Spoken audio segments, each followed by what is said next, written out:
भगवान उद्धव जी के साथ, बलराम जी के साथ, सुदामा के साथ पढ़ते हुए पूर्ण विद्या लेकर के मथुरा लौटे और आते ही राजा बने। राजा बन के भगवान ने 4 वर्ष मथुरा में शासन किया। कंस के ससुर से बार बार युद्ध हुआ। तब प्रभु ने समझ लिया कि निरपराध मथुरा के लोग मारे जा रहे हैं, इसलिए मुझे मथुरा का त्याग कर देना चाहिए। परमात्मा ने विश्वकर्मा जी को बुला करके और श्री कुबेर जी को बुला करके द्वारका की नगरी का निर्माण करवाया।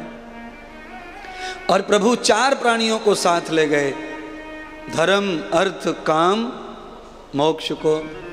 बलराम जी गए, अक्रूर जी गए, उद्धव जी गए और स्वयं भगवान गए। और समुद्र के अंदर बैठकर प्रभु ने पहले 6 महीना ध्यान किया, तप किया, जप किया।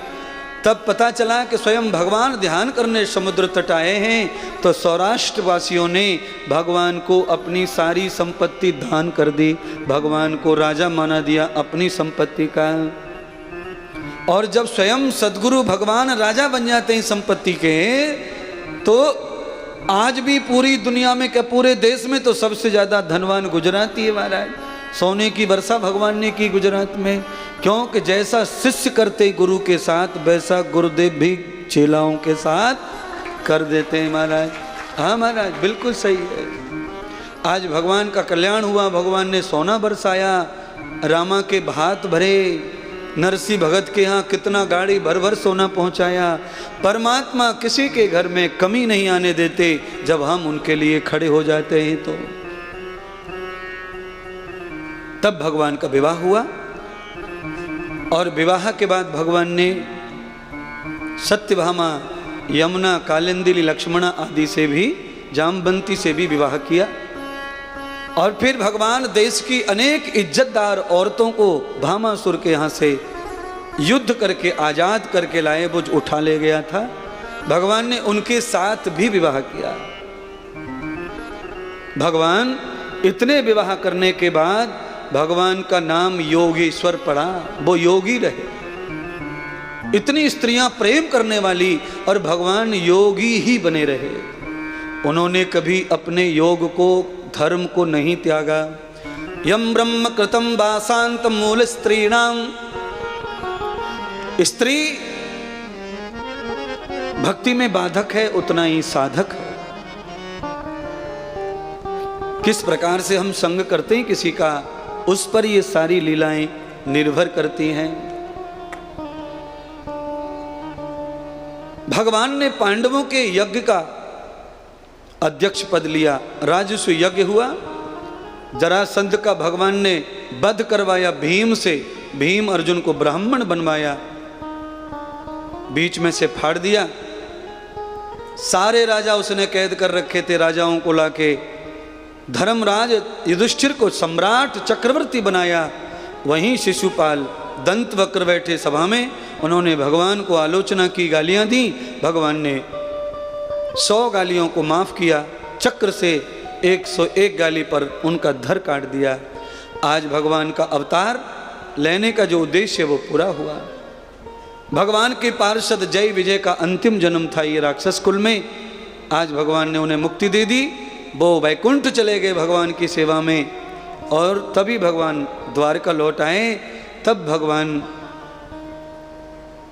के घर सुदामा पधारे। और श्री सुदामा का भी आपने कथन सुना हुआ है। सुदामा का भी भगवान ने उद्धार किया। फिर भगवान कुरुक्षेत्र में गए, अपने माता पिता का उद्धार किया, अपने यदुवंशियों का उद्धार किया और उन्हें उपदेश दिया। बाद में भगवान के कुछ बच्चों ने, कुछ पुत्रों ने भगवान की आज्ञा का उल्लंघन किया, उनका नाश हो गया, उनका सर्वनाश हो गया। इसलिए बंधुओं, कथा बिल्कुल समाप्ति की ओर है। कथा विश्राम करने से पहले 1 मिनट में मैं ये कहूँगा, आप कुछ भी कहो, कुछ भी करो, पर मरने पर जो माता पिता दादी दादा आ जाते हैं, उनकी आज्ञा का कभी भी हमको अवहेलना नहीं करनी चाहिए। क्योंकि मरने वाला परमात्मा हो जाता है, वो ब्रह्म हो जाता है, वो पितर हो जाता है, और पितर की बात हमारे लिए हमेशा सत्य होनी चाहिए। वो देवता तुल्य हो जाते हैं मरने के बाद, इसलिए मरने वाले की इच्छा पूरी करनी चाहिए। आज भगवान की जो इच्छा थी वो कुछ यदुवंशियों ने पूरी नहीं की, उनका सर्वथा नाश हुआ, और नाश के कारण वो शराब आदि पीने लग गए, लाचार हो गए, और उसी के कारण भगवान ने श्राप दे दिया। भगवान छोड़ के चले गए यदुवंश को, और फिर भगवान जंगल में गए। तब भगवान ने एक भील के बाण से ही अपने शरीर का अंत कर दिया, और जाते जाते प्रभु ने बाली का जो बदला लेने का भाव था वो पूरा किया। परमात्मा जब विदा हो रहे थे तब प्रभु ने आकाशवाणी की, मैं कृष्ण रूप में, श्री वेद व्यास जी कथा लिख रहे भागवत की, मैं अक्षरों में कृष्ण के रूप में समाहित हो रहा हूं, और भगवान के रूप में मैं अपने भक्तों के हृदय में प्रवेश कर रहा हूं, और विष्णु के रूप में मैं अपने लोक जा रहा हूं। भगवान 3 जगह अपनी अपनी जगह प्रयाण कर गए। उस समय भगवान विदा हो रहे थे, जो भगवान का जप कर रहे थे भगवान उनके हृदय में वास करने लग गए। जो कथा लिख रहे थे भगवान उसमें कृष्ण बनकर प्रवेश हो गए, और भगवान चतुर्भुज अपने लोक चले गए।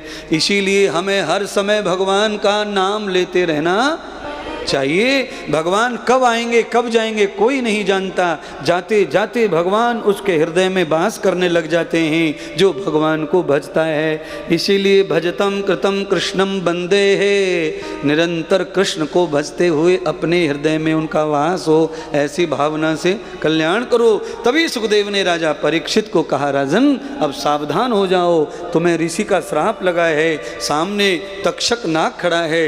राजा सावधान ही थे, खड़े हो गए, गुरुदेव आपकी पूजा करना चाहता हूं, अब मुझे काल का कोई भय नहीं है। परीक्षित खड़े हुए, अपने गुरुदेव ने कथा सुनाई, मृत्यु के भय से बचाया, तो पूजा की और अपनी संपत्ति संपूर्ण राज्य गुरु के चरणों में अर्पण कर दिया। वो जानते थे परीक्षित महाराज की औलाद का क्या भरोसा, वो संपत्ति की सदगति नहीं करेगी, वो दुर्गति भी कर सकते हैं। इसलिए जहाँ सदगति हो सकती है धन की, वो केवल और केवल विद्यावान आदमी है, वो सदाचारी आदमी है, और वो कोई साधु महात्मा के रूप में ही होगा, जो संपत्ति को लक्ष्मी बना के सजा देता है, संवार देता है, जो हमेशा खिलती रहती है, चमकती रहती है, यश करती रहती है, देवत करती रहती है। महाराज देखिए, आप भी घर बंगले बनाते हैं, पर आपके घर में कौन आता है कौन रहता है? बोलिए ना। 4 मेहमान भी आपके घर में आके खुश नहीं रह पाते हैं, और हम सुविधा अच्छी नहीं दे रहे हैं, पर ये आश्रम हजारों लोगों को आनंद दे रहा है, प्रवाह दे रहा है, सुख दे रहा है। ये लक्ष्मी है, आपकी संपत्ति लक्ष्मी बना के रख दी इंद्रदेव ने, सजा के रख दी, और आपकी संपत्ति जो भी होगी कम ज्यादा करोड़ों में बन गई वो संपत्ति आपके। तीर्थ में धन तीर्थ हो गया, तर गया, आपका दान उभर गया, तर गया।